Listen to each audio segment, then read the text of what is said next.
사람이 제일 서러울 때가 아마도 음식을 가지고 아마 차별받을 때가 제일 서럽지 않을까 싶어요.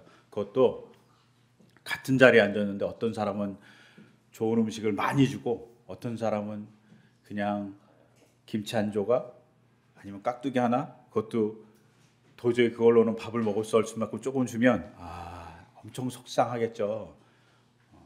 이런 일이 우리 사회에 많이 있었습니다. 가정 안에서도. 지금은 별로 없지만 옛날에는 아버님 상과 어머님 상이 달랐고 아이들 상이 달랐잖아요. 그래서 군대에는 이런 말이 있다고 하죠. 작전에 실패한 군사는 용서해도 배식에 실패한 군사는 용서할 수 없다고. 배식을 잘못하면 큰 문제가 발생하는 거죠. 근데 요새 학교에서 다들 이렇게 급식 받잖아요.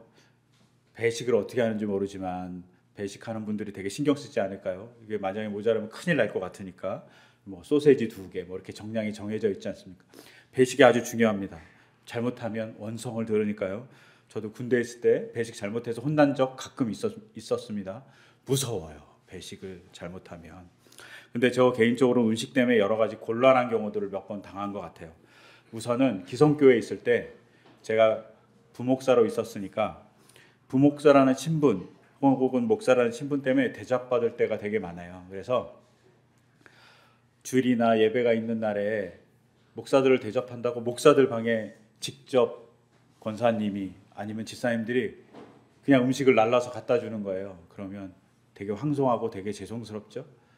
그냥 목사들 불편할까 봐 그러는 건데 어떤 분들은 목사들을 생각한다고 그러고 어떤 분들은 목사가 왜 그렇게 받아야 돼 이렇게 얘기하면서 언짢아 하시는 분들도 봤던 것 같아요.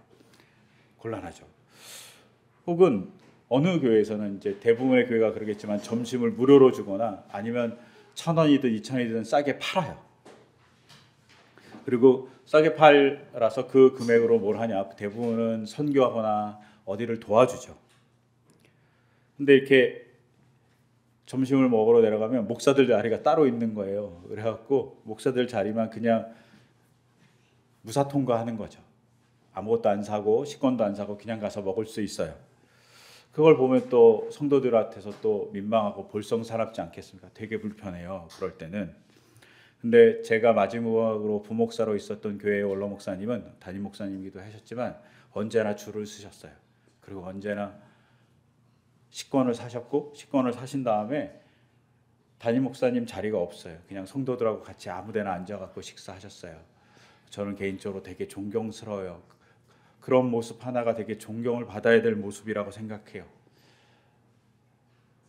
그렇게 하면 그래도 사람들이 인정해 주지 않을까 싶어요. 또 개인적으로는 되게 곤란했던 경우가 언제였냐면 이런 경우입니다. 교회가 보통 3부 예배를 드리잖아요. 낮 예배 시간에 1부, 2부, 3부. 그러면 1부는 되게 일찍 드리잖아요. 뭐 7시에 드리거나 7시 반에 드려요. 문제는 1부 예배 수는 성가대예요. 성가대가 너무 일찍 와서 연습을 해야 되니까 뭐 한 새벽 6시쯤에 와서 연습을 해야 되니까 대부분 식사를 못 하고 오시는 거예요. 그래서 많은 교회들이 일부 성가대를 위해서 아침 식사를 준비해 줘요. 그러면 일부 예배 딱 끝난 다음에 아침 식사를 이제 일부 성가대들이 식사를 하시는 거죠. 근데 이 식사 자리에 성가대 엄마 오는 것이 아니라 주차장 봉사하시는 분도 오시고 교회에서 일하시는 분들도 오시고 또 교회에서 안내하시는 분들도 오시고 막 다 앉아서 먹는 거잖아요. 근데 예산에 한정이 있으니까 양이 얼마 많지 않은 거예요. 대부분은 잘 드시고 또 잘 나누는데 하루는 사람이 많았던 것 같죠. 일부 성가대 사람들이 못 먹은 거예요. 난리가 난 거예요. 교회에 난리가 나갔고 원성이 이만저만하지 않게 일어났습니다. 그러면서 뭐 성가대만 먹어야 되느니 뭐 주차봉사는 그래도 우리를 잘 봐주니 주차봉사까지는 껴주자 뭐 이런 싸움이 본 적이 없을 정도로 막 싸움이 벌어진 거예요. 근데 그 싸움의 불똥이 어디로 튀었냐면 목사들에게 튄 거예요. 목사들이 먹었다. 목사들 먹게 하지 말자. 뭐 이렇게 얘기가 나온 거예요. 목사들도 아침에 이제 일찍 나와야 되니까 집에서 식사를 못 하고 나오는 게 대부분 경우였으니까 뭐 갑자기 원망이 목사들한테 이제 한 10여 명 될 목사한테 쏟아진 거죠. 그러니까 담임 목사님이 미안하다고 우리 이제 안 먹겠다고 미안하다 이렇게 얘기했어요. 그리고 정말 그 이후로 담임 목사님 한 번도 안 내려가 있어요. 근데 그 모습을 보면서 담임 목사님이 되게 서운해 하시는 걸 본 적이 있어요. 아, 되게 서운하다. 우리가 먹는다고 뭐 그렇게 크냐. 아니면 우리가 돈을 날라고 그러면 돈을 좀 내서 같이 해달라고 얘기하면 같이 해줄 수 있는데 이거 갖고 싸우면서 이렇게 목사들 먹지 마라 이렇게 얘기하니까 되게 서운하셨던 거예요. 아랫사람으로 제가 봐도 너무 속상한 거예요. 아니 이거 먹는 거 갖고 차별하는 게 제일 서러운데 이게 먹는 거 갖고 차별하고 그러죠. 이렇게 생각이 드는 거예요. 그리고 정말로 그분이 은퇴하시기 전까지 아침에 내려가지 않으셨어요. 몇 년을. 너무 마음이 아프셨던 거죠. 이렇게 먹는 거 갖고 차별하면 마음이 오래가요. 오늘 우리가 읽었던 레위기 22장에도 먹는 거 갖고 차별하는 내용이 나와요. 그리고 그 차별하는 내용이 정말 차별인가 생각하면서 봐야 돼요. 또한 어쩌면 차별이 아니라 평등을 위해서 혁명과 같은 일을 하고 있다는 사실을 우리가 좀 볼 필요가 있어요. 오늘 레위기 22장을 보면 제사 후에 남은 음식을 먹는 사람과 먹지 못하는 사람을 나누고 있어요. 먹지 못하는 사람은 나그네, 품꾼, 시집간 딸, 시집간 딸이에요. 그리고 먹을 수 있는 사람은 제사장 가족 안에 있는 모든 사람, 그리고 과부가 돼서 돌아온 딸, 자녀가 없어야 돼요.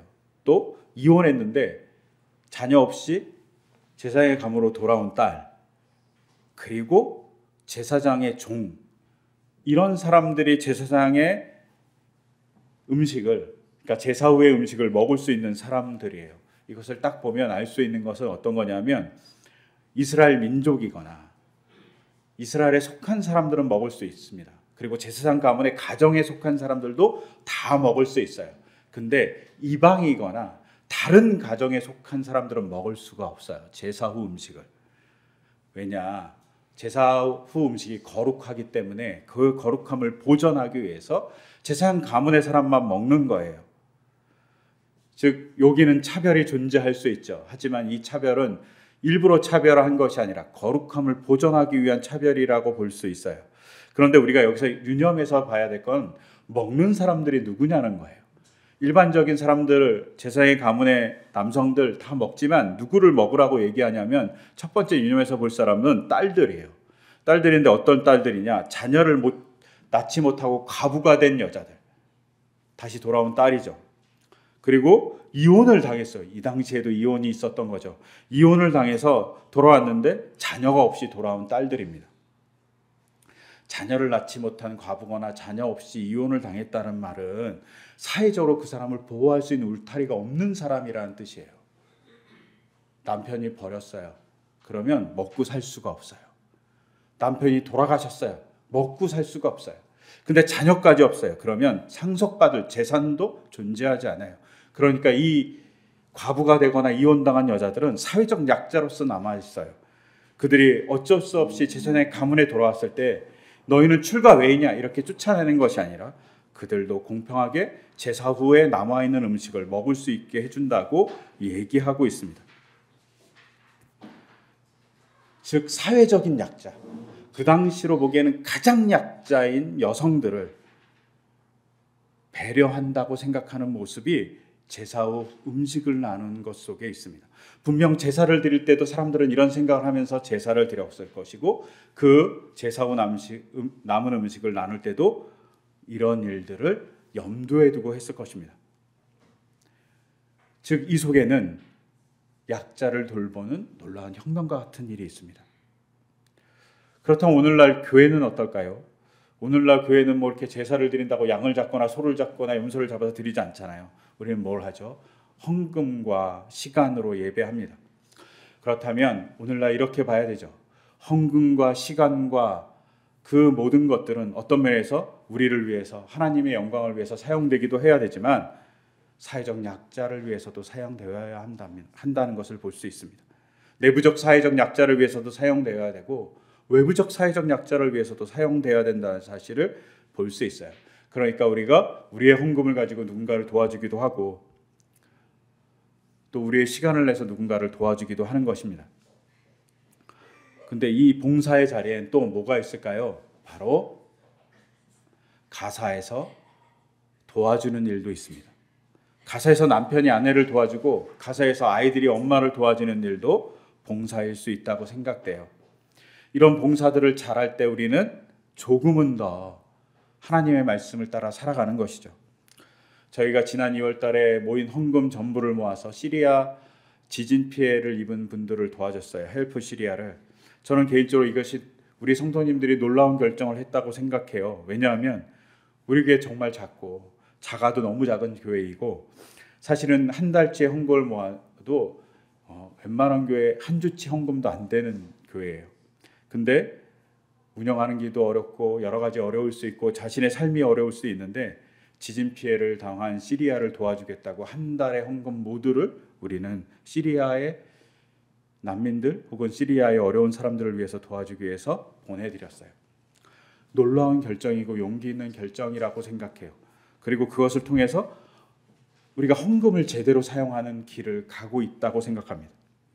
즉 이스라엘 사람들은 제물을 드리고 나서 남아있는 그 음식을 제사장만 배불리 먹은 것이 아니라 제사장에 가면 가장 약자인 과부 혹은 이혼당해서 돌아온 딸을 도와주는, 공평하게 나눠주는 대상으로 봤다는 거예요. 그래서 그들은 제사 음식으로 살 수 있었습니다. 더불어서 우리가 봐야 될 대상이 또 하나 있어요. 그게 누구냐면 종입니다. 종들도 제사 음식을 받습니다. 제사 음식이 뭘까요? 식물일까요? 고기일까요? 고기입니다. 대부분은. 고대 근동지방, 이스라엘 포함한 고대 근동지방에서는 종에게는 대부분 뭘 줬냐면 빵이나 물 정도 조금 줬어요. 그리고 나머지는 안 줬어요. 후한 음식이 있으면 주인이 먹는 것이지 종에게 주는 일은 별로 존재하지 않았던 것으로 보여요. 그런데 제사 후에 제사장이 얻은 그 남은 음식을 누구한테도 주냐면 자기의 집에 있는 종에게도 줍니다. 종도 먹으라고 얘기하는 것이죠. 가장 거룩한 음식이에요. 그래서 오늘 읽었던 본문에 보면 거룩한 음식이니까 거룩하게 먹어야 된다고 얘기하고 거룩하게 사용해야 된다고 얘기합니다. 여느 사람이 잘못 먹으면 안 된다고 얘기할 정도로 거룩한 음식인데 누구한테 준다? 종에게도 준다고 얘기합니다. 고대 사람들은 종을 뭐라고 얘기하냐면 말하는 당나귀라고 생각했어요. 말하는 소라고 생각했고 말하는 양이라고 생각했어요. 일하는 존재에 지나지 않아요. 사람이 아니에요. 그런데 이런 존재에게 이스라엘 사람들은 다르게 보고 있는 거예요. 동일한 사람으로, 우리가 대우해 줄 사람으로 보고 있는 겁니다. 그러니 빵과 물 조금 주는 그 대상에게 제사를 드린 거룩한 음식을 제사장들이 나눠준다고 볼 수 있습니다. 이건 혁명과 같은 일인 거예요. 고대 사회에서 종을 짐승으로 보고 있는데 고대 사회에서 이스라엘 사람들은 종을 뭐로 보냐면 사람으로 보는 겁니다. 나와 같은 사람, 제사장 같은 사람으로 보고 있는 겁니다. 즉 고대 사회에서 레위기는 혁명과 같은 도전을 하고 있다고 볼 수 있습니다. 이 혁명과 같은 도전을 또 어디서 하고 있냐? 바로 예수님의 성만찬에서 하고 있습니다. 예수님이 잡히시던 날 전날에 어떻게 하십니까? 잡히시던 밤에 이렇게 제자들하고 유월절 만찬을 나누십니다. 그리고 뭘 합니까? 성만찬이라는 걸 했어요. 체외 만찬. 그런데 양이나 염소의 고기로 하지 않고 빵과 포도주로만 하십니다. 그러면서 빵을 내 몸이라고 얘기하고 포도주는 새 언약의 피라고 얘기하면서 나눠줍니다. 그리고 이 예식을 기념하고 기억하라고 당부하십니다. 그래서 초대교회는 이것을 잘 지켰던 것으로 보여요. 그래서 고린도전서 10장, 11장 그리고 많은 서신서에 보면 성만찬을 계속 유지했다는 내용들이 나오고 있습니다. 초대교회 사람들은 모여서 아마 지금 같은 예배는 하지 않고 말씀을 나누고 그리고 성만찬을 나눴던 것 같아요. 근데 우리와 같이 빵 한 조각 조금, 그 다음에 소스와 같이 포도주에 찍어서 먹는 거 이런 거 아니고 그들은 정말 식사를 했던 것으로 보여요. 그런데 이 식사에는 부자도 가난한 자도 혹은 주인도 종도 혹은 귀족도 평민도 노예도 신분에 높고 낮음이 없이 같이 먹었던 것으로 보여지고 있어요. 초대교회 당시는 어떤 사고를 갖고 있었냐면 헬라인과 야만인, 즉 문명인과 야만인이 있다고 생각했어요. 헬라적인 사고를 갖고 있는 사람은 문명인이고 그렇지 않은 사람은 다 야만인이에요. 그래서 성경은 구분하잖아요. 헬라인과 야만인 이렇게 구분합니다. 또한 로마 시민권을 가졌냐 안 가졌냐로 권력과 복지가 나눠졌습니다. 로마 시민권을 가진 사람들은 국가에서 빵도 지급받았어요. 그런데 로마인 이야기에 보면 정말 시대가 어렸을 때 국가에서 빵을 나눠줘요. 근데 누구에게만 나눠줘요? 로마 시민권을 가진 사람만 나눠주고 시민권이 없는 사람은 빵을 나눠주지 않았다고 기록이 되어 있어요. 즉 시민권을 받은 사람들은 엄청난 복지를 누리는 거죠. 그런데 시민권이 없는 사람들은 죽든 말든 상관하지 않았던 시대입니다. 귀족과 평민과 종일한 신분의 계급이 정확히 나눠져 있던 시대가 로마 시대입니다. 근데 그 시대에 성만찬을 지키면서 뭘 파괴하냐면 신분 제도를 파괴합니다. 모든 사람이 평등하게 같이 먹는 현상이 일어납니다. 또한 우리가 전에도 다뤘지만 고린도서 11장에 의하면 하나님의 음식 그 성찬을 나누는 데 있어서 자기들끼리 귀족은 귀족끼리 평민은 평민끼리 노예는 노예끼리 먹는 것에 대해서 바울이 잘못 먹었다고 합당치 않게 먹었다고 화를 냅니다. 같이 나눠 먹는 일이 중요하다고 공평하게 나눠 먹는 일이 중요하다고 얘기합니다. 신분을 파괴한 성찬이 로마 사회를 뒤흔들었던 것이고 로마 사회에 깊숙이 뿌리박게 됩니다. 그래서 지금의 복음화가 이루어진 거죠. 예수님의 사랑도 있었지만 성만찬이란 놀라운 형식이 놀라운 그 평등이 고대 사회를 흔들어 놓은 겁니다. 혁명과 같이. 저는 개인적으로 요사이 이렇게 상품들이 나오는 걸 보면서 마음이 안 좋을 때가 있어요. 상품들을 보면 계급이 있는 것 같아요. 그리고 그 계급이 있는 상품을 사면서 이걸 사는 사람은 높은 사람이고 이걸 사는 사람은 좀 뭐한 사람이고 이런 식으로 나누는 것 같은 느낌이 드는 거예요. 예수님이 그렇게 싫어하셨던 그 계급의 나눔을 우리가 하고 있는 건 아닌가? 예수님이 성찬을 통해서 하고 싶었던 평등함을 파괴하는 일을 우리가 하고 있는 것 아닌가라는 생각이 듭니다. 만약에 우리가 돈으로 신분을 나누는 일을 한다고 한다면 그건 죄를 짓는 거죠. 근데 성찬이 이렇게 평등을 이루는 일이라는 것을 더욱더 확실하게 보기 위해서 우리가 볼 것은 성만찬이라는 호칭에 있어요. 여러분 성만찬이라는 호칭이 이상하지 않습니까? 거룩한 만찬이잖아요. 만찬이 뭡니까? 만찬이 만자가 저녁 만자잖아요. 저녁에 먹는 식사란 뜻이잖아요. 예수님이 잡히시던 날에 저녁에 나눴으니까 만찬이라고 저녁에 먹는 식사라고 얘기한 거예요. 만찬의 또 다른 뜻은 뭡니까? 손님을 초대해서 거나하게 식사를 대접하는 것을 만찬이라고 얘기합니다. 근데 만찬이라고 얘기하는 이 단어가 저는 개인적으로 정말 잘 번역한 단어라고 생각합니다. 그리고 이 만찬이라고 번역한 이유는 아마도 고린도전서 11장 20절에 나오는 주의 만찬이라는 이 용어 때문일 거라고 생각해요. 이 주의 만찬이 정말 우리가 얘기하는 디너 같은 거예요. 서퍼 같은 거예요. 이렇게 막 파티한 것 같은 거예요. 근데 이때 어떤 일이 벌어지냐? 부자든 가난한 사람이건 귀족이건 천민이건 모든 사람이 공평하게 같이 밥을 먹었다는 것이죠. 그리고 신분이 파괴되고 경제적 차이가 파괴된 그 자리에서 형제로서 서로 바라본 것이죠. 자매로서 서로 바라본 겁니다.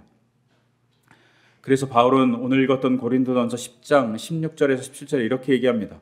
우리가 축복하는 축복의 자는 그리스도의 피에 참여함이 아닙니까? 모든 사람이 그리스도의 잔에 피에 참여하는 것이니 모두가 평등합니다. 우리가 떼는 빵은 그리스도의 몸에 참여함이 아닙니까? 우리가 모두 같이 참여하니까 우리는 평등합니다. 빵이 하나이므로 우리가 여럿일지라도 한 몸입니다. 우리가 나뉜 사람들이 아닙니다. 귀족으로 혹은 종으로 볼 사람들이 아닙니다. 인간은 인간으로서 존귀한 대우를 받는 사람입니다 라고 얘기합니다. 그래서 그것은 우리가 모두 그 한 덩어리 빵을 함께 나누어 먹었기 때문입니다. 우리가 같이 음식을 먹는 사람들입니다 라고 얘기하는 거죠. 제사장의 가문이 제사 후의 음식을 종도같이 먹어서 같은 식구라고 얘기하듯이 성만찬은 로마 시대 때 모든 사람이 식구라고, 계급도 없고 경제적 빈곤과 경제적 부로 나눌 대상이 아니라고 얘기합니다. 그래서 초대교회는 이 성만찬을 헬라어로 뭐라고 불렀냐면 유카리스티아라고 불렀습니다. 유카리스티아라는 이 단어는 그냥 해석하면 이런 뜻이에요. 기쁨이 가득한 감사의 예전이라는 뜻이에요. 모든 사람이 기쁨으로 감사한 마음으로 참여해서 성만찬을 즐겼다는 겁니다. 그 속에 차별도 없고 그 속에 민족도 없고 인종도 없습니다. 여러분, 제사장들은 자기 가족 안에서만 먹었어요. 근데 예수님의 성만찬 사건은 이 가족까지 넘어가는 경계를 넘어가서 모든 사람이 같이 즐겁게 먹는 혁명으로 만들어 놓으셨습니다. 그리고 이것이 바로 복음과 더불어서 로마 시대를 뒤흔든 중요한 또 하나의 예전입니다. 근데 여기서 다시 우리가 레위기로 돌아가서 볼 것이 있어요. 먹는다고 얘기했잖아요. 제사 음식을. 이 제사 음식을 먹는다는 헬라어가 아칼이에요. 근데 이 아칼이 분명 먹는다는 뜻이에요. 그런데 먹는다는 뜻과 더불어서 약간 옆에 사소한 뜻으로 뭐가 있냐면 즐기다라는 뜻이 있어요. 그리고 또 사소한 뜻으로 뭐가 있냐면 이익을 얻다라는 뜻이 있어요. 즉 고기를 종들이 박는 건 지금까지 빵이나 물만 먹었던 그들이 고기를 받음으로 고기를 먹는 즐거움에 참여하게 했다는 겁니다. 혹은 고기를 얻는 이익에 참여했다는 뜻을 포함하고 있어요. 그래서 아카를 사용함으로 인해서 그들이 즐겁게 제사 음식에 참여해서 먹었다라고 얘기하고 있는 겁니다. 놀라운 평등이 일어나는 것이죠. 여러분, 성찬에서 잘 아신 대로 전에 얘기한 대로 예수님의 성찬에 누가 참여합니까? 예수님을 판 가룟 유다도 참여했고요. 예수님을 배반하면서 저죽성 발언을 했던 베드로도 참여했습니다. 성찬은 배신자도 예수님을 판 사람도 저죽성 발언을 한 베드로도 참여할 수 있는 자리라는 겁니다. 그래서 그 자리를 예수님이 뭐라고 얘기하냐면 기념하라고 얘기합니다. 기억하라고 또 얘기하기도 합니다. 여러분, 기억하는 게 뭘까요? 과거에 이런 일을 기억해. 추억하는 것도 기억하는 일이지만 우리가 이런 거 하잖아요. 기념사업회. 그럼 뭐 하죠? 누군가를 기념해서 그 사람을 위해서 아니면 그 사람의 정신을 본받아서 그 일을 해가는 겁니다. 대부분의 기념사업회들이 그런 일을 하잖아요. 즉 주님을 기억한다는 말은 주님의 행하심과 주님의 말씀을 기억해서 행동한다는 것을 갖고 있습니다. 그리고 성찬은 무엇을 기억하냐? 사람들이 평등하게 살아야 될 것, 누군가를 하대하지 말아야 될 것에 대해서 얘기하고 있는 것입니다. 그러면서 고린도전서 11장 26절을 제가 참고적으로 읽어드리면 이렇습니다. 여러분이 이 빵을 먹고 이 잔을 마실 때마다 주님의 죽으심을 그가 오실 때까지 선포하는 것입니다. 성만찬에 참여한 사람들이 할 일은 뭐냐면 주님의 죽으심을 선포하는 겁니다. 주님의 죽으심을 선포하는 게 뭡니까? 주님은 우리를 위해서 자기를 희생하신 것, 우리를 위해서 사랑하신 것을 통해서 십자가에 달리신 것을 선포하는 겁니다. 그 선포는 뭡니까? 우리가 그렇게 살아가야 된다는 것까지 포함합니다. 즉 성만찬을 기억하고 기념하는 것 속에, 그리고 성만찬을 선포하는 것 속에 뭐가 있냐? 우리가 예수님의 주신 말씀에 따라 살려고 노력하는 노력까지 포함하고 있다는 사실을 우리는 봐야만 합니다. 근데 그걸 보기 위해서 어떤 일이 벌어집니까? 어떤 일이 전제해야 됩니까? 바로 성만찬에서 예수님이 빵과 포도주를 나눠주면서 이게 내 몸이고 내 피다라고 얘기하신 겁니다.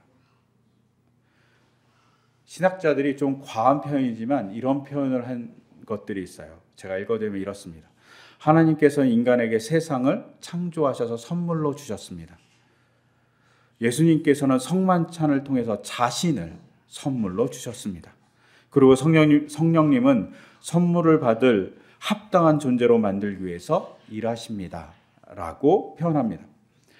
세상을 창조해서 우리에게 주신 것, 성령님이 우리를 합당한 존재로 만들기 위해서 일하시는 것은 많이 들었어요. 근데 예수님께서 성만찬을 통해서 자신을 선물로 주셨다라고 얘기합니다. 자신을 선물로 준 것은 신이 인간을 어떻게 본다고요? 사랑하는 자녀로 본다. 신이 인간을 같이 동행할 사람으로 보는, 동행할 파트너로 본다는 이야기를 하고 있습니다. 신의 식탁에서 같이 밥을 먹을 동등한 존재로 보고 있다는 사실을 얘기합니다. 자신을 주신 그 모습이 신이 우리에게 같이 밥 먹자고 부르는 대상이라는 겁니다. 예수님은 이 일을 위해서 성만찬을 하십니다. 그리고 이 일을 더 확고하기 위해서 십자가에 달리신 겁니다. 그리고 이 일을 하기 위해서, 이 일이 얼마나 큰 역사를 이룰지 알았기 때문에, 성만찬이 로마 시대를 얼마나 흔들 건지 아셨기 때문에 자신의 영혼을 하나님께 맡기신 겁니다. 그러니까 종료 주일 예루살렘 성전을 통과해서 골고다로 걸어 올라가실 수 있었다고 생각합니다. 저는 개인적으로 예루살렘 입성 사건이라고 생각하지 않습니다. 예루살렘에 들어오신 건 골고다로 향하는 행진이셨습니다. 그 행진은 성만찬을 통해서 너희가 나의 식구라고 얘기하는 그 선언이기도 하시고, 모든 사람이 평등하게 되어야 된다는 선언이시기도 하십니다. 그리고 이 선언이 혁명적으로 일어나서 로마 시대에 로마 세계를 복음화했던 것으로 보여집니다. 여러분, 그 성찬을 우리에게 주십니다. 그리고 그 성찬을 만들기 위해서 예수님은 바로 오늘 예루살렘에 입성하신 것입니다. 그런 예수님의 성찬이, 그리고 예수님의 그 사랑이 우리에게 같이 오시기를, 그리고 예수님이 우리에게 선물로 자신을 준 것을 성찬을 통해서 우리가 만나기를 소망합니다. 그렇게 될 수 있도록, 그리고 그 성찬이 혁명적인 일을 일으켰듯이 우리도 혁명적인 삶을 살아갈 수 있게 해달라고 기도하는 마음으로 우리가 성찬에 참여했으면 좋겠습니다. 이 시간 제가 기도드리겠습니다. 하나님 아버지, 주님께서는 예수님을 보내주시고 예수님은 성찬을 통해서 자신의 몸, 자신의 피를 주셨습니다. 그것을 기억하라는 것은 죄인된 우리가 하나님의 식구가 됨을 상징합니다. 그리고 그 상징은 귀족도 천민도 모두 평등하다, 모두 사랑하는 대상이라고 얘기하시는 주님의 선포이십니다. 주님, 그 선포를 우리가 실행해 갈 수 있기를 소망합니다. 또한 이 땅에서 주님의 그 뜻을 실현할 수 있는 것이 무엇인지 고민하며 도전해가는 우리의 삶이 되기를 소망합니다. 작은 식사 자리가 로마를 힘들었습니다. 주님, 교회가 이 작은 식사 자리를 혁명의 도구로 사용할 수 있는 놀라운 지혜와 주님의 뜻을 실천할 수 있는 방법을 알아가게 하여 주시옵소서. 이 모든 것 주 예수 그리스도의 이름으로 기도드립니다. 아멘.